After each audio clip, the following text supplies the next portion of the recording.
नमस्कार दोस्तों, स्वागत है आप सभी का एक बार फिर से हमारे यूट्यूब चैनल स्टडी हाइक में। दोस्तों, आज हम आपके लिए लेकर आए हैं भारतीय राष्ट्रीय आंदोलन के तहत क्रांतिकारी आंदोलन। आज हम क्रांतिकारी आंदोलन पर चर्चा करेंगे, बात करेंगे कि क्रांतिकारी आंदोलन क्या था और किस विचारधारा पर जो है आंदोलन आधारित था। तो चलिए दोस्तों, हमारे साथ वीडियो में अंत तक बने रहिए। जिन लोगों ने हमारे चैनल को अभी तक सब्सक्राइब नहीं किया है वो सब्सक्राइब जरूर कर लें और हमारे वीडियो को ज़्यादा से ज़्यादा लाइक और शेयर करते रहें। चलिए स्टार्ट करते हैं आज का टॉपिक, क्रांतिकारी आंदोलन।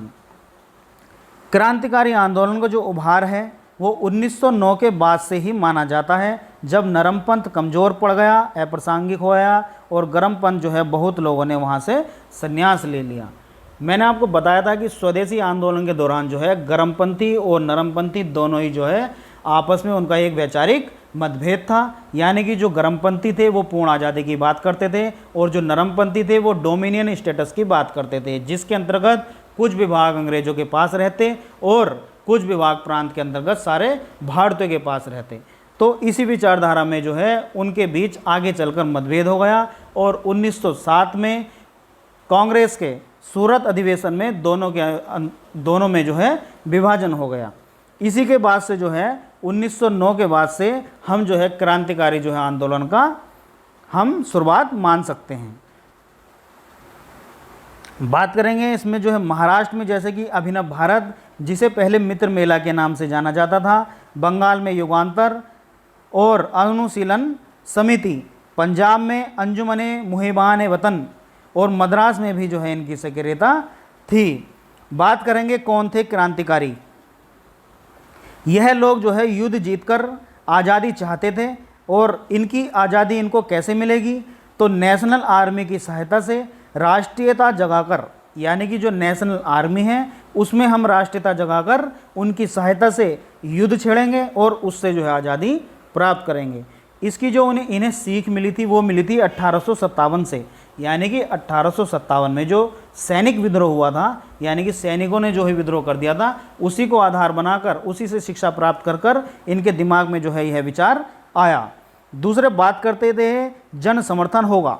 जन समर्थन जब होगा तो क्रांतिकारी जो है उसका नेतृत्व करेंगे और अपने हिसाब से, अपनी नीतियों के हिसाब से आज़ादी प्राप्त करेंगे।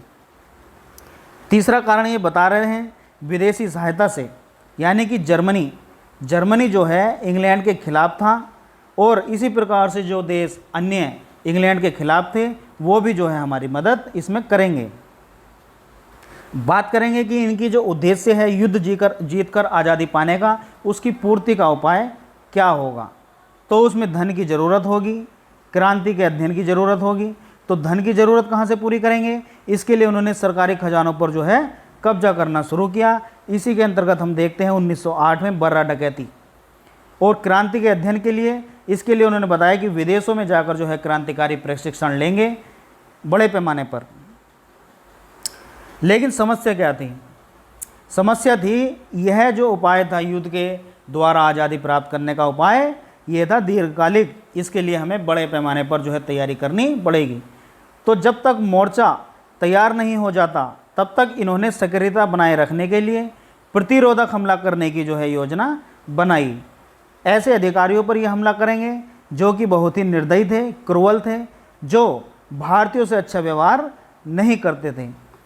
इसी के तहत 1908 में मुजफ्फरपुर में खुदीराम बोस और प्रफुल्ल चाकी ने किंग्सफोर्ड की बग्गी पर हमला किया, बम फेंका, जो कि एक बदनाम जज था। लेकिन दुर्भाग्यवश किंग्सफोर्ड जो है बच गया और वह व्यक्ति, अधिकारी जो कि इस आंदोलन के समर्थन में था, उसकी पत्नी और उसकी बेटे की उसमें मृत्यु हो गई। और पुलिस के डर से प्रफुल्ल चाकी ने तो आत्महत्या कर ली और खुदीराम बोस को फांसी दे दी गई। इसी प्रकार से चापेकर भाइयों ने रैंड नामक अधिकारी पर हमला किया और सावरकर भाइयों ने जैक्सन पर हमला किया। बात करेंगे इसके परिणाम के बारे में। तो इस प्रकार की क्रांतिकारी घटनाएं देखकर अंग्रेज़ों का जो है दमन चक्र तेज हो गया और विदेशों में जो है ये लोग फिर सक्रिय हो गए। इंग्लैंड में इंडिया हाउस के नाम से एक संगठन था जो कि एक हॉस्टल का कार्य करता था। श्यामजी कृष्ण वर्मा द्वारा स्थापित किया गया था, राष्ट्रवादियों का गढ़ था। क्रांतिकारियों का भी इसमें बहुत बड़ा महत्वपूर्ण स्थान था। तो जैसे जैसे समय बीतता गया, इन्होंने जो है कुछ क्रांतिकारी संगठन की स्थापना की, जैसे कि सैन फ्रांसिस्को में इन्होंने गदर पार्टी की स्थापना की। गदर पार्टी की जो स्थापना की लाला हरदयाल ने, भाई परमानंद ने, करतार सिंह सराभा ने और सोहनलाल भकना ने, ये गदर पार्टी के सैन फ्रांसिस्को में संस्थापक माने जाते हैं। दूसरा जो महत्वपूर्ण संगठन था वो था हिंदुस्तान रिपब्लिकन एसोसिएशन, जिसे HRA के नाम से जाना जाता था। इसके जो संस्थापक थे वो थे सचिंद्र सन्याल, इसके अध्यक्ष भी थे राम प्रसाद बिस्मिल, जोगेश चंद्र चटर्जी और चंद्रशेखर आज़ाद।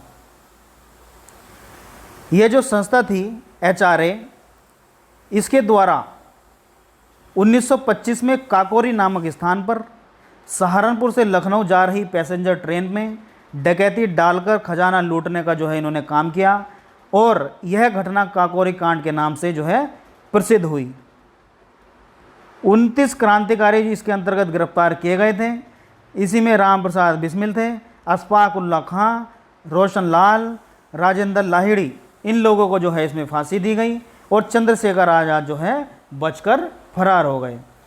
देखिए, इसमें अशफाक उल्ला खां जो थे वो पहले क्रांतिकारी या पहले जो आज़ादी की लड़ाई में भाग ले रहे मुस्लिम थे, उनको ऐसे मुस्लिम थे वे जिनको फांसी दी गई। उनको 27 वर्ष की आयु में जो है फांसी दी गई।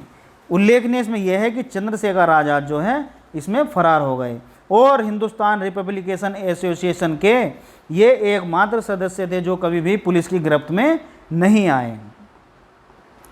अगला संगठन था हिंदुस्तान सोशलिस्ट रिपब्लिकन एसोसिएशन, यानी कि जो इससे पहला था वो था HRA, ये था HSRA, सोशलिस्ट रिपब्लिकन एसोसिएशन। इसकी स्थापना चंद्रशेखर आज़ाद के द्वारा 1928 में की गई, दिल्ली के फिरोज शाह कोटला मैदान में। साइमन कमीशन के विरोध में लाला लाजपत राय पर लाठीचार्ज करने वाले सहायक पुलिस अधीक्षक सांडर्स की हत्या भगत सिंह, राजगुरु और आज़ाद द्वारा जो है संगठन की पहली क्रांतिकारी घटना मानी जाती है। इनकलाब जिंदाबाद का नारे के रूप में प्रयोग पहली बार भगत सिंह के द्वारा इसमें किया गया, और भगत सिंह ने कहा था कि आलोचना और स्वतंत्र चिंतन एक क्रांतिकारी की दो विशेषताएं हैं। भगत सिंह को जो फांसी दी गई वो 23 मार्च 1931 को दी गई। बात करेंगे चौथे संगठन अनुशीलन समिति के बारे में। इसकी जो स्थापना हुई थी वो 3 क्षेत्रों में हुई थी, मिदनापुर, ढाका और कलकत्ता। मिदनापुर में 1902 में इसकी स्थापना हुई, ढाका में 1906 में और कलकत्ता में भी 1902 में। मिदनापुर में जो इसके संस्थापक थे वे थे ज्ञानेंद्र नाथ बसु, और ढाका के अंतर्गत 1906 में इसके संस्थापक थे पुलिन बिहारी दास, और कलकत्ता में 1902 में जो इसके संस्थापक थे वे थे सतीश चंद्र बसु, जतेंद्र नाथ बनर्जी, बरिंदर नाथ घोष। क्वेश्चन में जो है तीनों का नाम भी आ सकता है और इनमें से किसी एक का नाम भी आ सकता है। हेमचंद्र कानूनगो कलकत्ता अनुशीलन समिति के सहयोगी एवं बम विशेषज्ञ थे, हेमचंद्र कानूनगो। तो दोस्तों, ये थी क्रांतिकारी आंदोलन के बारे में हमारी महत्वपूर्ण वीडियो। यदि आपको ये वीडियो अच्छी लगी हो तो हमारी वीडियो को ज़्यादा से ज़्यादा शेयर कीजिए और लाइक कीजिए। मिलते हैं नेक्स्ट वीडियो में, तब तक के लिए नमस्कार।